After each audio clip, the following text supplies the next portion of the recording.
ଇସଲାମୀୟ କ୍ୟାଲେଣ୍ଡରର ନବମ ମାସକୁ ରମଜାନ ମାସ କୁହାଯାଏ। ଏହି ମାସରେ ସମଗ୍ର ମୁସଲମାନ ଦୁନିଆର ମୁସଲମାନ ଶ୍ରଦ୍ଧାଳୁ ସୂର୍ଯ୍ୟୋଦୟ ପୂର୍ବରୁ ତଥା ସୂର୍ଯ୍ୟାସ୍ତ ପର ପର୍ଯ୍ୟନ୍ତ ଉପବାସ ବ୍ରତ ପାଳନ କରନ୍ତି। ଏହି ଉପବାସ ବ୍ରତ ଇସଲାମୀୟ 5ଟି ସ୍ତମ୍ଭ ମଧ୍ୟରୁ ଚତୁର୍ଥ ସ୍ତମ୍ଭ ଅଟେ। ଏହି ଉପବାସ ବ୍ରତ ମଣିଷକୁ ଖାଇବା ପିଇବା ତଥା ଅନୈତିକ କାର୍ଯ୍ୟରୁ ବାରଣ କରିଥାଏ। ଏହି ଉପବାସ ମଣିଷର ଆତ୍ମା ଓ ଶରୀରକୁ ଶୁଦ୍ଧ କରିଥାଏ ତଥା ଭକ୍ତକୁ ତାର ଭଗବାନଙ୍କର ନିକଟତର କରିଥାଏ। ଫଳରେ ମନୁଷ୍ୟ ସାତ୍ୱିକ ଓ ସଦାଚାରୀ ହୋଇଥାଏ। ପବିତ୍ର କୋରାନର ସୂରେ ବକରା ଆୟତ ନମ୍ବର 183ରେ ବର୍ଣ୍ଣିତ ଅଛି, أيها الذين آمنوا كتب عليكم الصيام كما كتب على الذين من قبلكم لعلكم تتقون।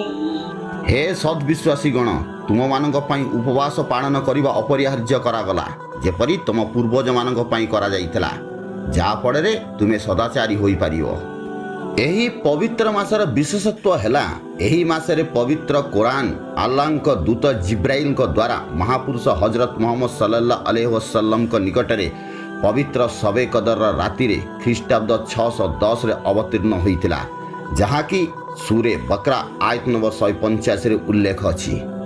شهر رمضان الذي أنزل فيه القرآن هدى للناس وبينات من الهدى والفرقان فمن شهد منكم الشهر فليصم ومن كان مريضا أو على سفر فعدة من أيام أخر يريد الله بكم اليسر ولا يريد بكم العسر ولتكملوا العدة ولتكبروا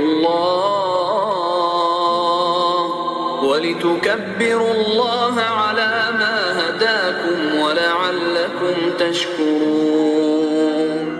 ରମଜାନ ମାସ ସେହି ମାସ ଯେଉଁ ମାସରେ ମାନବ ଜାତିର ମାର୍ଗଦର୍ଶନ ପାଇଁ କୁରାନ ଅବତୀର୍ଣ୍ଣ ହେଲା।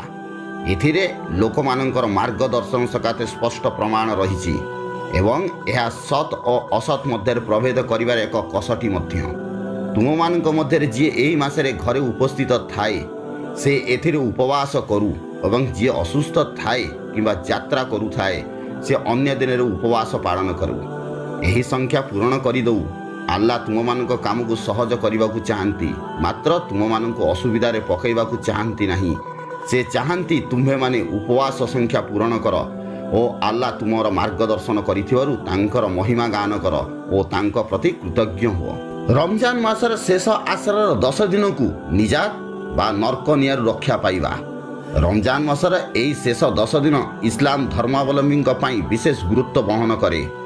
ରମଜାନ ମାସର ଶେଷ 10 ଦିନର ଅଯୁଗ୍ମ ସଂଖ୍ୟା ଅର୍ଥାତ୍ 21, 23, 25, 27, 29 ଦିନ ଗୁଡ଼ିକର ଗୁରୁତ୍ୱ ବହୁତ ଅଧିକ, କାରଣ ଏହି ଦିନରେ ପବିତ୍ର କୋରାନ ଧରାବତରଣ କରିଥିଲା। ଏହି ଦିନଗୁଡ଼ିକୁ ଆରବୀ ଭାଷାରେ ଲୈଲତୁଲ କଦ୍ର, ଉର୍ଦ୍ଦୁ ଭାଷାରେ ଶବେ କଦର, ଇଂରାଜୀରେ ନାଇଟ୍ ଅଫ୍ ପାୱାର କୁହାଯାଏ। ଏହି ରାତ୍ରିଗୁଡ଼ିକୁ ମହାରାତ୍ରି କୁହାଯାଏ।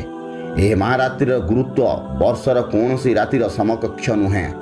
ଏହି ମହାରାତ୍ରିର ସମ୍ପର୍କରେ ପବିତ୍ର କୋରାନ ସୂରେ କଦର ଆୟତ ନମ୍ବର 1ରୁ 5ରେ ବର୍ଣ୍ଣିତ ଅଛି। إنا أنزلناه في ليلة القدر ଆମ୍ଭେ ଏହି କୁରାନକୁ ମହାରାତ୍ରିରେ ପଠେଇବା ଆରମ୍ଭ କରିଛୁ। وما أدراك ما ليلة القدر ତୁମେ କ'ଣ ଜାଣ ଏହି ମହାରାତ୍ରି କ'ଣ? ليلة القدر خير من ألف شهر ମହାରାତ୍ରିର ମହତ୍ଵ 1000 ମାସ ଠାରୁ ଅଧିକ। تنزل الملائكة والروح فيها بإذن ربهم من كل أمر ଏହି ରାତିରେ ଦେବଦୂତ ଜିବ୍ରେଲ ଓ ଅନ୍ୟ ଦେବଦୂତମାନେ ଆଲ୍ଲାହଙ୍କ ଆଜ୍ଞାରୁ ବିଭିନ୍ନ ନିର୍ଦ୍ଦେଶ ଧରି ମର୍ତ୍ତ୍ୟରେ ଅବତରଣ କରନ୍ତି। سلام هي حتى مطلع الفجر ଏହି ରାତିଟି ସକାଳ ହେବା ପର୍ଯ୍ୟନ୍ତ ଅତ୍ୟନ୍ତ ଶୁଭ ଅଟେ।